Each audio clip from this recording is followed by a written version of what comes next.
Welcome everyone. Today we are taking a look at the Musat Dick 14-inch sapphire cut honing steel. So I received this honing steel about a month back along with the Premier Plus 12-inch chef knife. And this honing steel has done an excellent job keeping this knife edge razor sharp. In this video, I'm going to be covering three parts. First, I'm going to go over the specifications. Second, I'm going to show you a demo of how I use this item. And third, I'm going to go over functionality.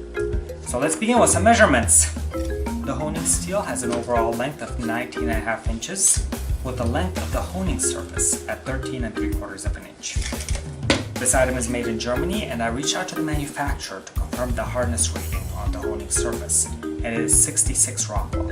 That's important because the honing steel can only be used to true a knife with a lower hardness than itself. I would describe the surface of the steel as a medium fine, and I'm going to come back to that a little bit later in this video. Now for our demo. We're going to use this honing steel to true the edge on this Premier Plus 12-inch chef knife. I'm going to show you the way that I've learned to do this. The most important part is that you have to have a consistent angle that matches the cut on the bevel. The cut on this bevel is at 15 degrees on each side.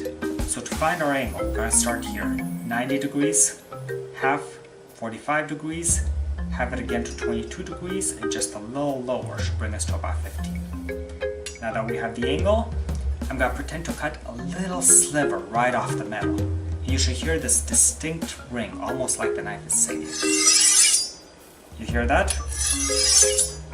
It's very important we keep that angle consistent throughout. Then we're going to switch and repeat on the other side.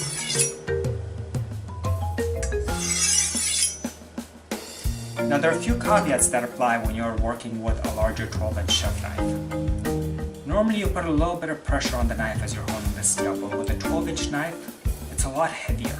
So you really want to let the weight of the knife do all the work. I'm not pressing down on this knife at all as I'm running along the steel. I'm letting its own weight do everything. Keep in mind, the edge is very, very thin.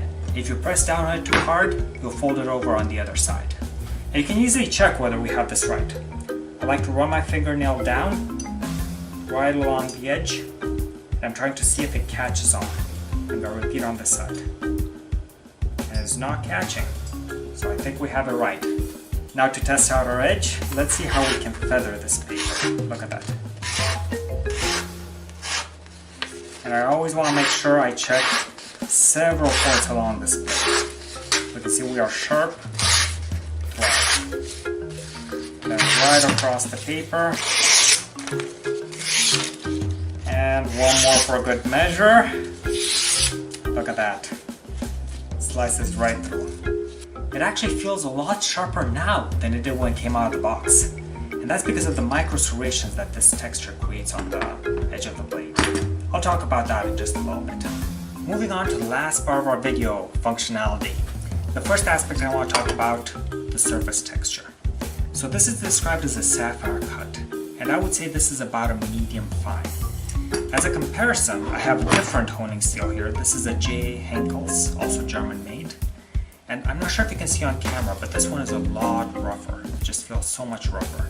This is a medium. The reason the honing surface is so important is because it determines what type of knife you can use it on. A more aggressive surface can be used with softer steels, but if you use a more aggressive surface with harder steels, you could get chipping.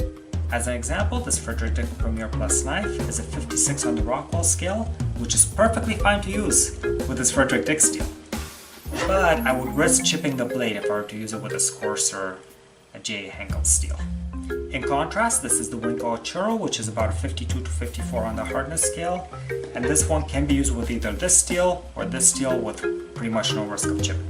It's a softer metal, it's more malleable. The next aspect I want to talk about, the length of the honing steel. This is a large one. It can accommodate knives up to 12 inches in blade length, which is great because I can use it with any of my chef knives. Now the drawback is that this one does not fit in any of my drawers. But that's alright because it comes with this hanging loop. And I have it hanging right off the side of my cabinet, which is better anyways because it's easier for me to reach. The next aspect I really liked, the handle. All of these Musat Dick honing steels, the other ones I own, all have these really nice handles. They're just so comfortable. The bolster that sits ahead of the handle protects your hand, so if your knife does slip, it's not gonna go into your hand. To sum things up, excellent craftsmanship, excellent performance. I would highly recommend this as a general purpose honing steel. I started sharpening knives over 10 years ago, and out of all the honing steels I've seen, these Frederick Dick ones are hands down the best. Nothing comes close. I hope this video was helpful. Thank you again to the folks at Tiger Chef for providing me this honing steel to review. And if you have any questions, please let me know below and I will get them answered for you.